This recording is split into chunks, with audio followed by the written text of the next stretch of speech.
పౌరులు విదేశీ సంస్థల చేతుల్లో ఉన్న కంపెనీలో ధరణి పోర్టల్ పెట్టడంతో పూర్తిగా భద్రంగా ఎవరికి తెలియకుండా ఇదొక కాంట్రాక్చువల్ అగ్రిమెంట్ అధ్యక్ష. రెవెన్యూ డిపార్ట్మెంట్కు భూ యజమాని అయిన నాకు మా ఇద్దరికి సంబంధించిన వ్యవహారం అధ్యక్ష. రెవెన్యూ డిపార్ట్మెంట్లో CCLA దగ్గర నా వివరాలు ఉండాలి. నాకు ఆ సంస్థ రెవెన్యూ శాఖకు మాత్రమే సంబంధం ఇది అధ్యక్ష.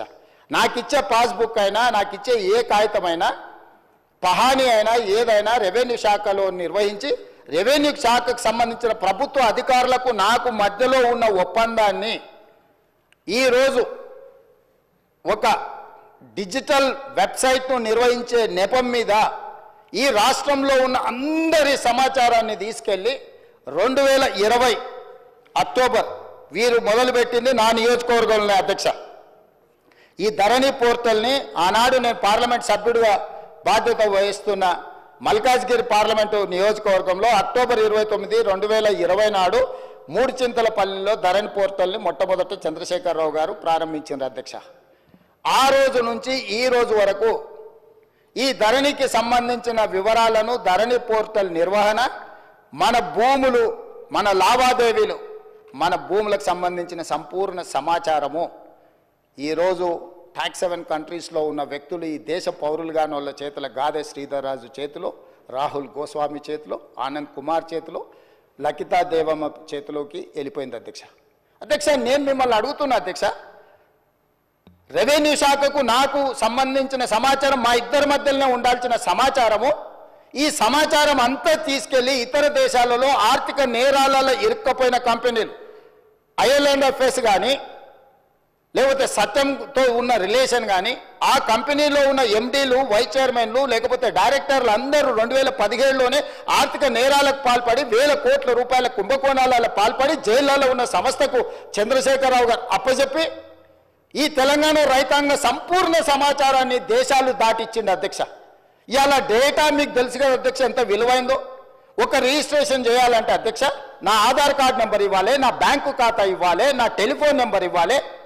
ఇవాళ ఇవన్నీ కూడా ఎన్క్రిప్షన్ అంటే ఒక సీక్రెట్ కోడ్లో ఉండాలి. ఒకవేళ ఆ వెబ్సైట్ నిర్వహించే వాళ్ళు చూడాలనుకున్నా కూడా కనిపించకూడదు అధ్యక్ష.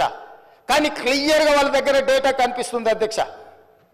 ఈరోజు ఈ నిర్వహణలో ఈ రాష్ట్రంలో 2020 నుంచి ఇప్పటి వరకు జరిగిన ప్రతి ట్రాన్సాక్షన్కు సంబంధించిన ఆధార్ కార్డు, బ్యాంకు ఖాతా నెంబర్, టెలిఫోన్ నెంబర్ అన్ని వివరాలు ఈరోజు పూర్తిగా క్రిస్టల్ క్లియర్గా వాళ్ళ చేతులకు వెళ్ళిపోయి ఇతర దేశాలు, దేశ సరిహద్దులు దాటిపోయి ఇతర దేశాలు, ఆర్థిక నేరాలకు పాల్పడుతున్న దేశాలకు మన రాష్ట్రంలో ఉన్న సంపూర్ణమైన రెవెన్యూ సమాచారం అని తెలిపోయింది అధ్యక్ష. ఇది ఎంత తీవ్రమైన నేరం అంటే ఈ నేరానికి శిక్ష అనేది ఏ స్థాయిలో విధించాలనో చట్టాలన్నిటిని కూడా చదవాల్సిన పరిస్థితి ఈరోజు ఈ రాష్ట్రంలో చంద్రశేఖరరావు గారు కల్పించారు అధ్యక్ష. అధ్యక్ష, ఈరోజు ఇంత నమ్మకంగా ఒక ప్రభుత్వం మీద నమ్మకం ఉండి ప్రజలు తమ సంపూర్ణమైన సమాచారాన్ని ప్రభుత్వం దగ్గర పెడితే ఆ ప్రభుత్వంలో ఉన్న పెద్దలు ఆ నమ్మకాన్ని వమ్ము చేసి తెలంగాణ ప్రజలకు ద్రోహం చేసి మోసం చేసి సంపూర్ణ సమాచారాన్ని క్రిమినల్స్ చేతుల క్రిమినల్ కేసెస్ ఎదుర్కొంటున్న కంపెనీల చేతులకి సంపూర్ణంగా సమాచారాన్ని బదిలీ చేసిందంటే దీని మీద ఏ రకమైన విచారణ చేయాలనో తెలంగాణ సమాజం ఆలోచించాలి, ప్రతిపక్షాలు అందరూ కూడా ఆలోచించాలి అధ్యక్ష. అధ్యక్ష, ఈ కంపెనీలు అన్నిటిని కూడా ఏ ఒక్క కంపెనీ కూడా ఈ దేశంది కాదు అధ్యక్ష. ఇవాళ ఈ సాంకేతిక నైపుణ్యం ఈ ధరణియో లేకపోతే IL&FS కాదు అధ్యక్ష.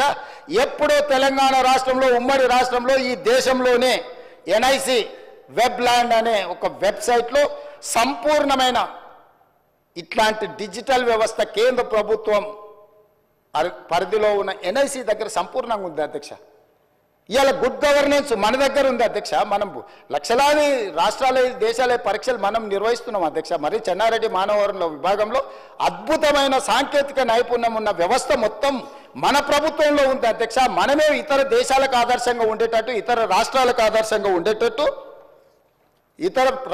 ఆదర్శంగా ఉండేటట్టు మనం తీసుకున్న నిర్ణయాలను ఈరోజు పక్కదో పట్టించి కేంద్ర ప్రభుత్వ రంగ సంస్థ అయిన NICకి కూడా ఇవ్వకుండా గాదే శ్రీధర్ రాజుకు ఈరోజు అప్పచెప్పడం ద్వారా మన సంపూర్ణమైన సమాచారాన్ని ఇతర దేశాలకు పంపించారు అధ్యక్ష.